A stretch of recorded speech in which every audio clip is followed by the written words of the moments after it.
Gold trusted gold buyers. మీరు తాకట్టు పెట్టిన బంగారాన్ని విడిపించి ఈ రోజు ఉన్న మార్కెట్ ధరకు కొనబడును. ఆపరేషన్ సింధూర్ కి సంబంధించినటువంటి latest update and breaking news ఇది. పాకిస్తాన్ ఆర్థిక సంక్షోభంలో కూరుకుపోయింది. పాకిస్తాన్ కి సంబంధించి అక్కడ ఉన్నటువంటి ఆర్మీ, ప్రభుత్వం లోన్ల మీద ఆధారపడే పరిస్థితి వచ్చింది. ఇక పాకిస్తాన్ రూపీస్ కి సంబంధించి చూస్తే 3,000కు మించి విత్డ్రావల్స్ చేసుకోకూడదు అనేటువంటి ఆంక్షలు కూడా విధించింది.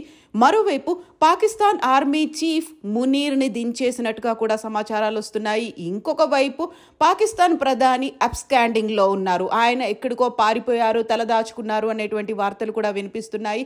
పాకిస్తాన్ ప్రధాని నివాసం సమీపంలోనే ఇస్లామాబాద్లో నిన్న రాత్రి అటాక్ జరిగింది. మన మిసైళ్లు అక్కడ డ్రోన్ల ఆధారంగా మిసైళ్లను ప్రయోగించాయి. ఈ నేపథ్యంలోనే తల దాచుకోవడానికి బంకర్లను వెతుక్కున్నాడు అనేటువంటి ఒక సమాచారంతో పాటుగా బహ్రెయిన్కి పారిపోయారు, మా వాళ్ల నుంచే నాకు రక్షణ లేకుండా పోయింది అనే ఒక ఉద్దేశంతో, ఒక అనుమానంతో ఆయన బహ్రెయిన్కి పారిపోయారు అనేటువంటి వార్తలు వస్తున్నాయి. పాకిస్తాన్కి సంబంధించి పబ్లిక్కి ఇంకా హెల్ప్ కావాలి అనేటువంటి ఒక వార్తని, మాకు అవసరం ఉంది, మాకు డబ్బులు అవసరం ఉన్నాయి, లేకుంటే డొనేషన్స్ కావాలి, లోన్ కావాలి అంటూ పాకిస్తాన్ అక్కడున్నటువంటి మిలిటరీతో పాటుగా ప్రభుత్వం కూడా వేడుకుంటున్నటువంటి పరిస్థితి కనిపిస్తోంది.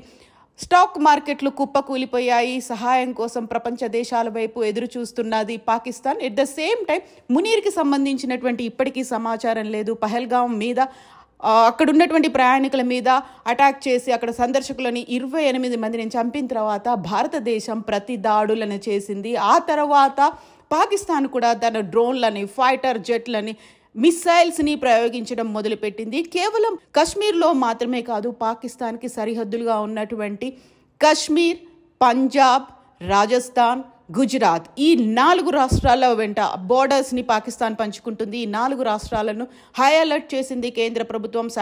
సైరన్లను మోగిస్తోంది. ఎట్ ద సేమ్ టైం జైసల్మేర్లో కూడా ఉదయం నుంచి సైరన్లు మోగుతున్నాయి. ఎట్ ఎనీ టైం ఎప్పుడైనా ఏదైనా జరగవచ్చు అని. చండీగఢ్లో కూడా సైరన్లు మోగుతున్నాయి. అక్కడి నుంచి ప్రజల్ని అత్యవసరమైతే తప్ప బయటికి రావద్దు అనేటువంటి ఒక అలర్ట్ని ప్రభుత్వం జారీ చేసింది. కేంద్ర ప్రభుత్వానికి సంబంధించి రక్షణ శాఖ మంత్రి రాజ్నాథ్ సింగ్ నివాసంలో త్రివిధ దళాధిపతులతో రక్షణ శాఖ మంత్రి సమావేశమయ్యారు. తీసుకోవాల్సినటువంటి చర్యల గురించి, అప్రమత్తత గురించి వాళ్ళు ఇప్పుడు డిస్కస్ చేస్తున్నారు. ఆపరేషన్ సింధూర్కి సంబంధించి ఇది అతిపెద్ద బ్రేకింగ్ ఇష్యూగా చెప్పుకోవచ్చు.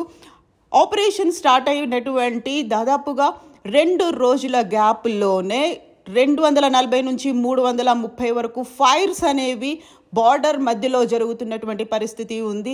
యాంటీ ఎయిర్ క్రాఫ్ట్స్ గన్స్తో ఒక 4 కిలోమీటర్ల రేంజ్ అనేది ఉంటుంది. ఇండియా యాక్టివేట్ చేసింది, వార్ గన్స్ని ప్రయోగిస్తోంది.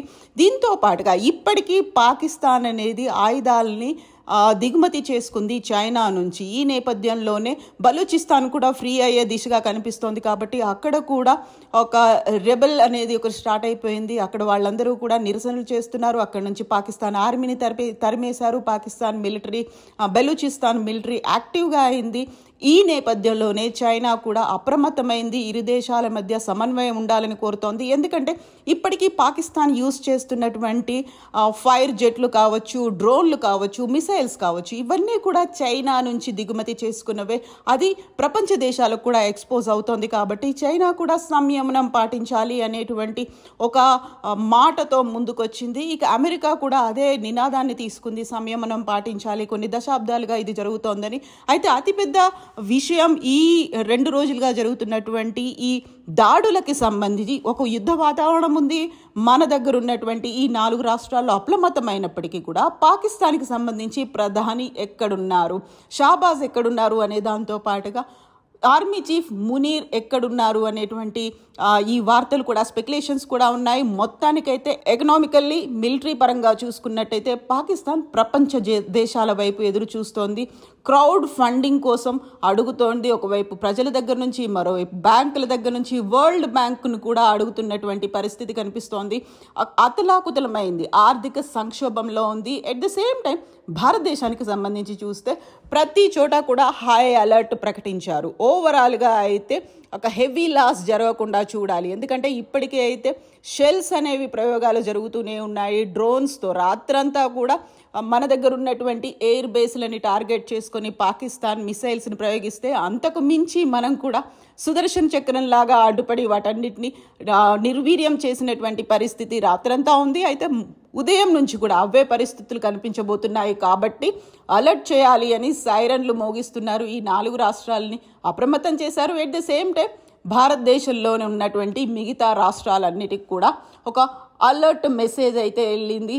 ఢిల్లీలో ఉన్నటువంటి ఉన్నతాధికారులు అందరూ ఏ డిపార్ట్మెంట్కి చెందిన వాళ్ళైనా అందరినీ కూడా సెలవుల్ని క్యాన్సిల్ చేసుకొని ఉద్యోగాల్లో జాయిన్ అవ్వమని చెప్పినటువంటి పరిస్థితి.